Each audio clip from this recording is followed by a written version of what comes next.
జిల్లాలోని పులివెందుల ఒంటిమిట్ట జెడ్పీటీసీ ఉప ఎన్నికల్లో ప్రజాస్వామ్యం కూని అయ్యిందని, దేశ చరిత్రలో ఇలాంటి ఎన్నికలు ఎప్పుడూ చూడలేదని వైసీపీ జిల్లా అధ్యక్షుడు రవీంద్రనాథ్ రెడ్డి, మాజీ డిప్యూటీ సీఎం అమ్జద్ భాషలు మండిపడ్డారు. కడపలోని పార్టీ కార్యాలయంలో ఏర్పాటు చేసిన విలేకరుల సమావేశంలో వారు మాట్లాడారు. ఈ ఎన్నికల్లో ప్రజాస్వామ్యాన్ని అపహాస్యం చేశారన్నారు. టీడీపీ నేతల దౌర్జన్యాలు, రౌడీయిజాన్ని ప్రజలు చూశారని, పోలింగ్ కేంద్రాల వద్ద టీడీపీ నేతలు 100 మంది తిష్టవేసి ఓటర్లను భయభ్రాంతులకు గురి చేశారన్నారు. స్థానికులను సైతం వారి గ్రామాల్లో తిరగనివ్వలేదని, మంత్రి హోదాలో ఉన్న నాయకులే దగ్గరుండి రిగ్గింగ్కు పాల్పడ్డారన్నారు. ఉమ్మడి కడప జిల్లాలో 2 జెడ్పీటీసీ ఎలక్షన్స్ సంబంధించిన పోలింగ్ నిన్న జరిగింది. నిజంగా కూడా పోలింగ్ సరళి చూస్తే సభ్య సమాజం తల వంచుకునే సిగ్గుపడే కార్యక్రమం జరుగుతుంది. ప్రజాస్వామ్యాన్ని ఖూనీ చేసి చాలా దారుణం. ఎక్కడ కూడా ఈ భారతదేశంలో ఎక్కడ కూడా ఇటువంటి ఎలక్షన్లు జరిగి ఉండవు. చాలా దారుణం. చిన్న ఎలక్షన్, ఒక జెడ్పీటీసీ ఎలక్షన్ అంటే ఒక మండల పరిధి చిన్న ఎలక్షన్ను మరి సీఎం ఆఫీసు మనం నిజంగా కూడా చాలా దారుణం. సీఎం ఆఫీస్ ఇన్స్ట్రక్షన్స్ తోటి పోలింగ్ అధికారులు అందరూ, పోలింగ్ ఆఫీసర్లు, సెక్యూరిటీ ఇవ్వాల్సిన పోలీస్ ఆఫీసర్లు అందరూ కూడా ప్రభుత్వానికి బాసటగా ఉండి పోలీస్ పహారాలో జరిగిన ఎలక్షన్ అది మరీ దారుణంగా. పులివెందులలో అయితే మనం చూస్తున్నాం, ఎలక్షన్ మొదలైన రోజుల నుంచి ఎలాంటి సంఘటనలు జరిగినాయనేది ప్రజలందరూ కూడా గమనిస్తూనే ఉన్నారు.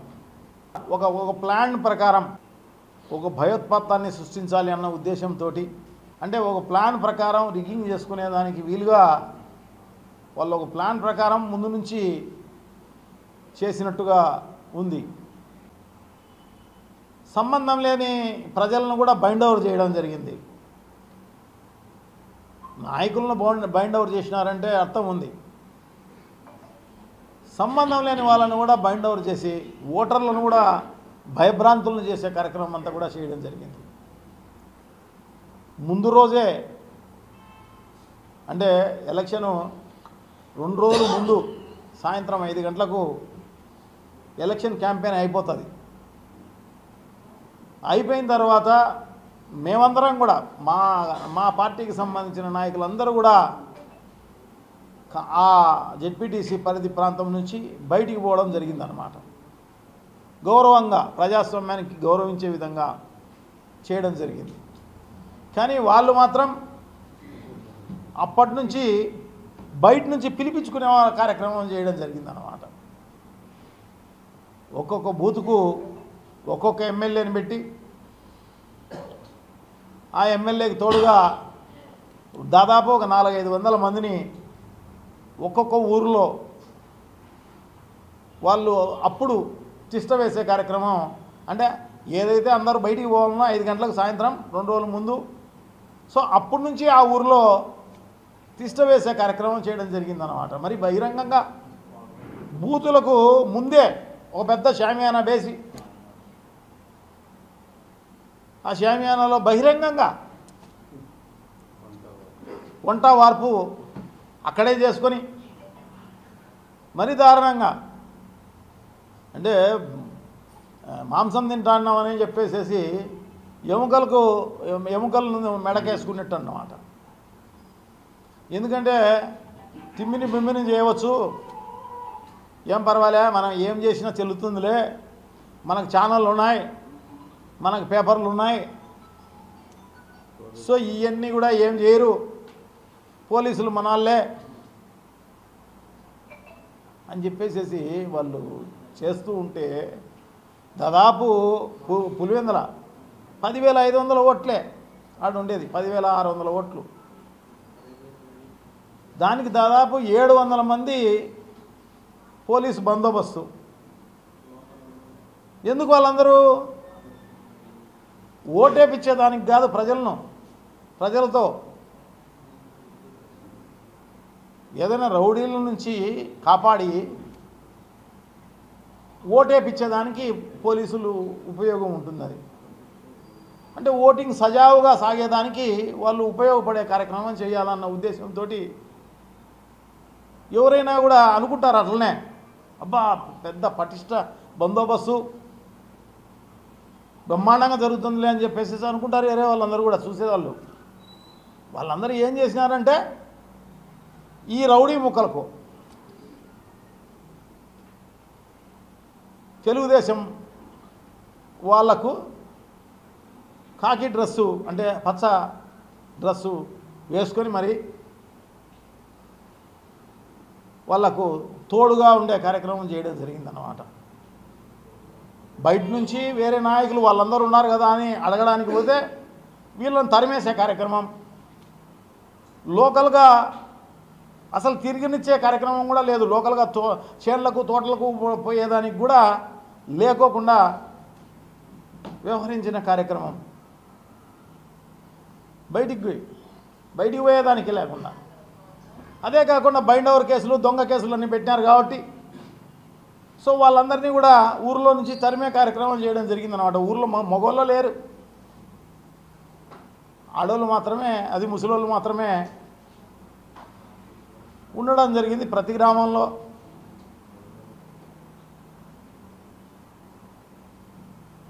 చూడండి ఎంత దారుణం.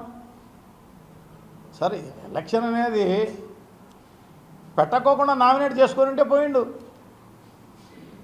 ఉమ్మడి కడప జిల్లాలో 2 జెడ్పీటీసీలు తెలుగుదేశం పార్టీ కైవసం చేసుకుందన్న అని చెప్పడం కోసం జగన్మోహన్ రెడ్డి గారి జిల్లా, ఈ జిల్లాలో కూడా 2 జెడ్పీటీసీలు వచ్చినాయని చెప్పడం కోసం ఇంత దారుణంగా వాళ్ళు ప్రజల మన్నలను గెలుచుకొని సూపర్ 6 7 చెప్పినారు. ఇంకా 143 హామీలు చేసినారు. దాదాపు 1.5 సంవత్సరం పూర్తయిపోతుంది. సో అవన్నీ కూడా ఏదో మొదలుపెట్టో లేకుంటే పూర్తి చేసో అందజేసి ఉంటే ప్రజల మన్నలను పొంది ఓట్లేసింద్రేమో ప్రజలు. అది చేయలే.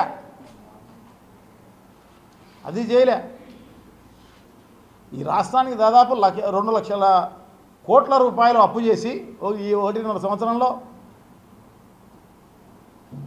వీళ్ళు లంచాలు కమిషన్లకు దండుకోవడం కోసం అప్పులు చేసినారు తప్ప చెప్పిన హామీలు నెరవేర్చడమో లేకుంటే ప్రజలకు మేలు చేసే కార్యక్రమమో లేకుంటే ఈ రాష్ట్రాన్ని అభివృద్ధి చేసే కార్యక్రమంలో ఖర్చు పెట్టి నింటే సంతోషించేవాళ్ళు ప్రజలు. అట్లా కాకుండా లంచాలు కమిషన్ల కోసం అప్పులు చేసి ప్రతి ఒక్కరి తలపైన, ఆంధ్ర రాష్ట్ర ప్రజల తలలపైన తాకట్టు పెట్టే కార్యక్రమం చేయడం జరిగింది. సో ఆ రకంగా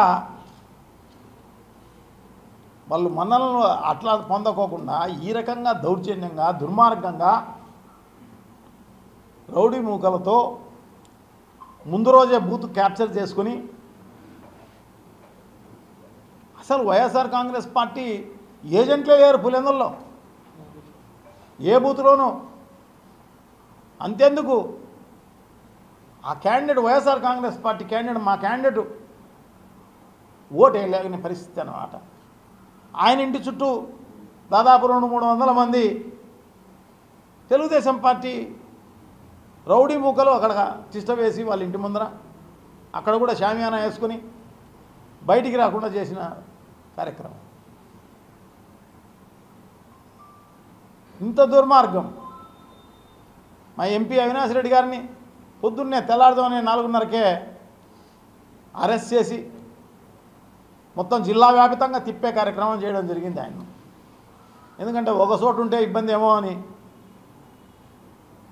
ఎందుకంటే పొద్దున 6 నుంచి 12లోగా పోలింగ్ పూర్తి చేయాలన్నది వాళ్ళ టార్గెట్. అప్పటి వరకు ఈ నాయకులు కానీ ఇంకొకరు కానీ లేకపోతే చాలు, తర్వాత వదిలేసేస్తే ఏదో పీస్ఫుల్గా ఎలక్షన్ జరిగింది.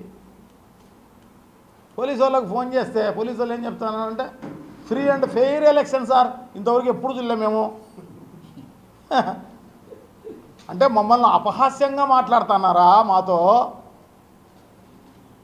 ఏమి అనేది తెలియలే అసలు. మన ఏమన్నా డిఐజీ ప్రవీణ్ ఏమన్నా రిజైన్ చేసి జెడ్పీటీసీకి ఏమన్నా పోటీ చేసినాడేమో అని చెప్పేసి ముందుగా చెప్పిందంటే డిఐజీ పోటీ చేస్తాడు కదా పాపం ఐపీఎస్ ఆఫీసరు. పోనీ లేబ్బా ఈ జెడ్పీటీసీగా అయితే జిల్లా పరిషత్లో ఏదో గౌరవంగా ఉంటుందని చెప్పి మేము మానుకొనిందాం. సో ఆయన అన్ఎక్స్పెక్టెడ్గా వచ్చి ఆయనే పోటీ చేసినట్టుగా అన్నీ తానే చేసిన కార్యక్రమం అన్నమాట. ఎంత దారుణం దుర్మార్గం. అడ్డుకునేదానికి పోతే మమ్మల్ని అడ్డుకునే కార్యక్రమం చేయడం జరిగింది తప్ప రిగ్గింగ్ చేసే వాళ్ళని కాదు. ప్రజలే పోలీసులను కాళ్ళు పట్టుకునే కార్యక్రమం అన్నమాట. ప్రాధేయపడుతున్నారు, అయ్యా మా ఓట్లు మేము వేసుకుంటామని చెప్పేసేసి హృదయ విదారకంగా చూడండి, హృదయ విదారకంగా వాళ్ళు కాళ్ళు పట్టుకుని మా ఓట్లు మేము వేసుకుంటామయ్యా బాబు వేసుకొనియండి అని చెప్పేసి ఏం లేదు. ఇంత దారుణమైన లక్షణం ఎప్పుడు ఎక్కడ ఎవరు చూసిండారన్నమాట. ఒంటిమిట్టలో అయితే అంటే ఈడ 11 వరకు చేసి ఇంకా 11 నుంచి అక్కడ చేద్దాం అనుకున్నారో ఏమో, కానీ 11 వరకు కొంచెం పీస్ఫుల్గానే ప్రశాంతంగానే ఏదో చెదురుముదురు సంఘటనలు తప్ప వేరే కార్యక్రమం లేదు, ఏదో జరుగుతుంది. అబ్బా ఒంటిమిట్ట పర్వాలేదు, బాగానే పర్వాలేదు జరుగుతుందిలే అని మేమంతా కడపలోనే ఉన్నాం. నేను మా మాజీ డిప్యూటీ ముఖ్యమంత్రి వర్యులు అంజద్ బాషా అందరం కలిసి ఇక్కడే ఆఫీసులో కూర్చున్నాం. ఆ విజువల్స్ చూస్తే అక్కడ మంత్రి విచ్చలవిడిగా రిగ్గింగ్ చేస్తున్నారని చెప్పేసి విజువల్స్ చూసి మేము ఇమ్మీడియట్గా రష్ అయి అక్కడికి పోయాం. అప్పటికే దాదాపు 3-4 బూతులు మేము ఇక్కడి నుంచి పోయేలాగా 3-4 బూతులు రిగ్గింగ్ చేసినాం. మేము అక్కడ రిగ్గింగ్ చేయనీకోకుండా ఆపడానికి మేము పోతే పోలీసులు మమ్మల్ని ఆపే కార్యక్రమం చేస్తున్నారు. వాళ్ళు లోపల రిగ్గింగ్ చేస్తున్నారు అన్నమాట. గేట్లు వేసి కిటికీలన్నీ వేసి బయట పోలీసులు కాపలా వాళ్ళకు మమ్మల్ని ఆపుతున్నారు అన్నమాట. అట్లా ప్రతి బూతులోనూ అధికారులను అడిగిన అధికారులు సమాధానం అంతా అట్లాగే సమాధానం ఉంది.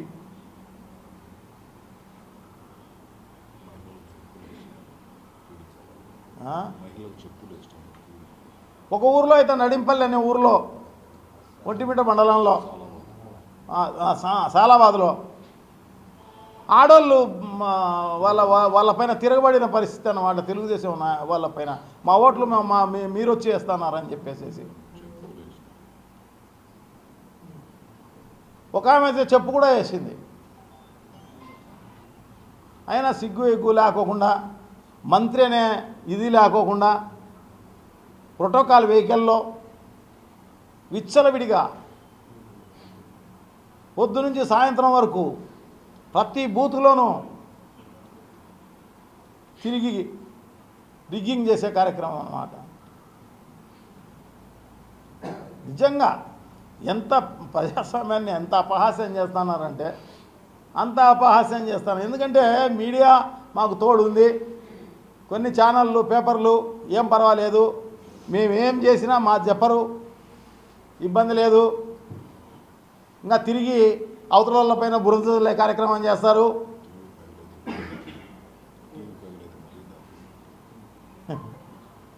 అని చెప్పేసి వాళ్ళ భరోసానేమో. సో ఆ రకంగా ఒంటిమిట్టలో 11 నుంచి సాయంత్రం 5 వరకు రిగ్గింగ్ చేసి చేసి చేసి పెట్టడం జరిగింది. మమ్మల్ని అయితే ఇంకా అరెస్ట్ చేసి తీసుకొచ్చి రిమ్స్ పోలీస్ స్టేషన్లో పెట్టడం జరిగింది. మా నాయకులను కార్యకర్తలను అందరినీ అరెస్ట్ చేసి ఏదో 20 మందో 10 మందో ఉంటే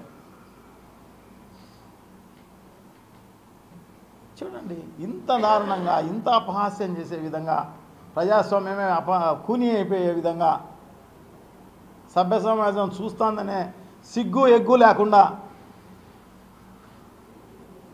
ఈ రకంగా చేయడం నిజంగా తెలుగుదేశం పార్టీకే చెల్లిందని చెప్పేసి నేనైతే భావిస్తా. డెఫినెట్గా ప్రజలు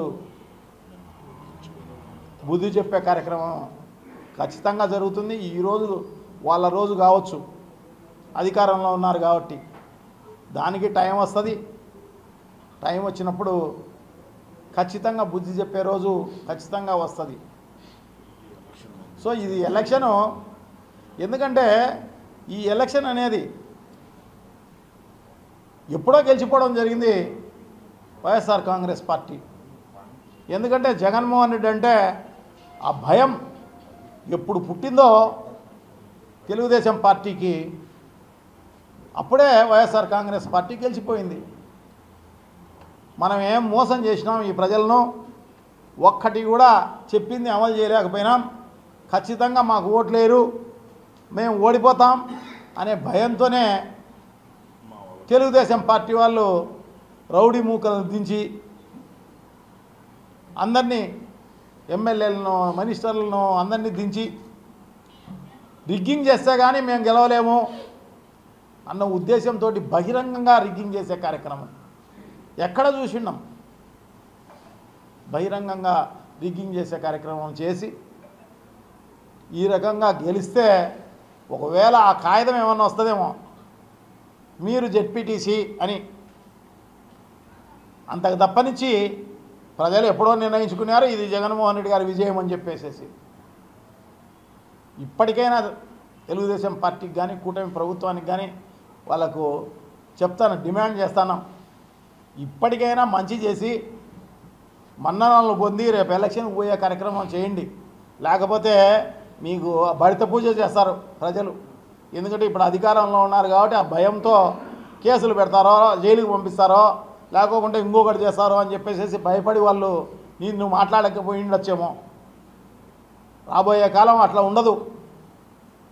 ఖచ్చితంగా మీకు చిక్కులు చూపించే కార్యక్రమం ఈ ప్రజలే చేస్తారు అని చెప్పేసి మీకు అందరికీ కూడా తెలియజేసుకుంటూ సెలవు తీసుకుంటున్నాం. Thank you. సో కలెక్టర్ గారు ఉన్నారు బూత్లో. కలెక్టర్ సాక్షిగా జమ్మలవాడుగా ఆయన ఇక్కడ ఓటేస్తున్నాడు చూడండి. మళ్ళీ వాళ్ళందరూ కూడా నిస్సిగ్గుగా చూపిస్తున్నారన్నమాట. అంతా ఓట్లేసినామని. కమలాపురం ఒక దేవస్థానం chairman, Jammalamadugu market yard chairman, అందరూ వీళ్ళొకరే కాదు అందరూ కూడా. అంటే ఆ చుక్క కూడా సిగ్గుపడుతుంది. ఓటేసినామని ఓటేసిన దానికి ఆ చుక్క కూడా సిగ్గుపడుతుంది. సిగ్గుపడే విధంగా వాళ్ళంత బహిరంగంగా, నిజంగా కూడా అంత బహిరంగంగా ఇంత దారుణం చేయడం నిజంగా ప్రజలు గమనిస్తున్నారు. తప్పకుండా వాళ్ళని బంగాళాఖాతంలోకి తోసేసే కార్యక్రమం తప్పకుండా జరుగుతుంది. ఆ టైం కూడా వస్తుంది. ఇప్పుడే చెప్పినట్టు కేవలం మీకు మాత్రం ఒక పత్రం రావచ్చేమో కానీ మీరు జెడ్పీటీసీగా గెలిచారని చెప్పి ప్రజలు మాత్రం మిమ్మల్ని జెడ్పీటీసీలుగా ఎప్పటికీ ఒప్పుకోరు. ఈ రకంగా ఇప్పుడే చెప్పినట్టుగా అనేక ఓటర్లు, దొంగ ఓటర్లు. Jammalamadugu market yard vice chairman, ఆయనకి ఏం పని అక్కడ క్యూ లైన్లో నిలబడి ఉన్నాడు. ఎట్లా పోలీస్ వాళ్ళు కూడా నిజంగా మన డిఐజీ గారు ఆయన మాట్లాడుతూ చాలా సామరస్యంగా పీస్ఫుల్ మేనర్లో ఓటింగ్ జరుగుతుందని చెప్పి ప్రెస్కు మాట్లాడడం జరిగింది. నిజంగా మన డిఐజీ గారికి ఆస్కార్ అవార్డు ఇవ్వాల్సిన అవసరం ఎంతైనా ఉంది. ఈరోజు ఈ 2 మండలాల్లో మరి పోలీస్ డిపార్ట్మెంట్లో ఎవరైతే పోలీసుకు సంబంధించిన అధికారులు ఎవరైతే విధులు నిర్వర్తించారో వాళ్ళకందరికి కూడా మెడల్స్ ఇవ్వాల్సిన అవసరం ఉంది. ఎందుకంటే తెలుగుదేశం పార్టీకి ఇప్పుడే నేను చెప్పాను, కొందరు గూండాలు వాళ్ళందరూ కూడా వచ్చారు. వాళ్ళందరూ కూడా పచ్చ చొక్కాలు వేసుకొని వచ్చారు. కానీ వీళ్ళు మాత్రం దర్జాగా మన రాష్ట్ర ప్రభుత్వం ఇచ్చిన, పోలీస్ డిపార్ట్మెంట్ ఇచ్చిన ఆ యూనిఫామ్ వేసుకొని ఏదైతే పచ్చ చొక్కాలు వేసుకున్న వాళ్ళ కన్నా ఎక్కువగా పనిచేయడం జరిగింది తెలుగుదేశం పార్టీని గెలిపించుకోవాలని. మరి ఇలాగే ఉండవు పరిస్థితులు. ఇప్పుడే చెప్పినట్టుగా ఈరోజు మీ రోజులు కాబట్టి మనకనేది ఒక రోజు వస్తుంది. ఖచ్చితంగా ఇవాళ ఎవరైతే ఈ అధికారులు కానీ ఎవరైతే ఈ నాయకులు కానీ మరి ఈరోజు ప్రజల్ని అడ్డుకొని మరి మా నాయకులు మా కార్యకర్తల మీద చెయ్యి చేసుకొని మరి మన కార్యకర్తలను కొట్టిన పరిస్థితులు మరి అవన్నీ కూడా ఖచ్చితంగా వడ్డీ కాదు కదా చక్రవడ్డీతో సహా మీకు మళ్ళా తిరిగి ఇస్తామని చెప్పి కూడా ఈ సందర్భంగా తెలియజేసుకుంటున్నా. మరి ఇవన్నీ కూడా జరిగిన పరిస్థితుల్లో కూడా ఇప్పటికి కూడా మా యొక్క ప్రధానమైన డిమాండ్ ఇది ఎన్నిక జరగలేదు, ఇక్కడ ఎన్నిక జరగలేదు. ఇప్పటికి కూడా మేము election commission of Andhra Pradesh commissioner గారికి చెప్తున్నాం, ఈ ఎన్నికను పూర్తిగా రద్దు చేసి మళ్ళా నిష్పక్షపాతంగా మరి ఆ ప్రాంతం నుండే ప్రజలు తమ హక్కును వినియోగించుకునే విధంగా కేంద్ర బలగాలను పెట్టి మరి మీరు ఎన్నికలు పెట్టండి. మరి ఇవాళ తెలుగుదేశం పార్టీ నాయకులకు కూడా మేము సవాల్ విసురుతున్నా, ప్రజాస్వామ్యబద్ధంగా ప్రజలు ఓట్లు వేస్తే మరి మీకు ఏ రకమైన ఫలితం వస్తుందో ఒకసారి మీరు ఆలోచన చేయమని చెప్పి కూడా ఈ సందర్భంగా తెలియజేసుకుంటున్నాను. మరి ఇవన్నీ కూడా ఒకటే ఆలోచన చేయండి, ఖచ్చితంగా భవిష్యత్తులో మన ప్రభుత్వం అనేది వస్తుంది. మరి ఎవరైతే ఈరోజు మా కార్యకర్తల మీద దౌర్జన్యాలు చేశారో, మరి ఎవరైతే ప్రజల మీద దౌర్జన్యాలు చేశారో వాళ్ళందరినీ కూడా ఉపేక్షించే పరిస్థితి ఉండదు. ఎంతటి వారైనా కూడా మరి ఖచ్చితంగా చట్టం ముందు దోషులుగా నిలబడతాం. వాళ్ళకందరికీ కూడా శిక్షించే కార్యక్రమం భవిష్యత్తులో జరుగుతుందని చెప్పి కూడా ఈ సందర్భంగా తెలియజేసుకుంటాం.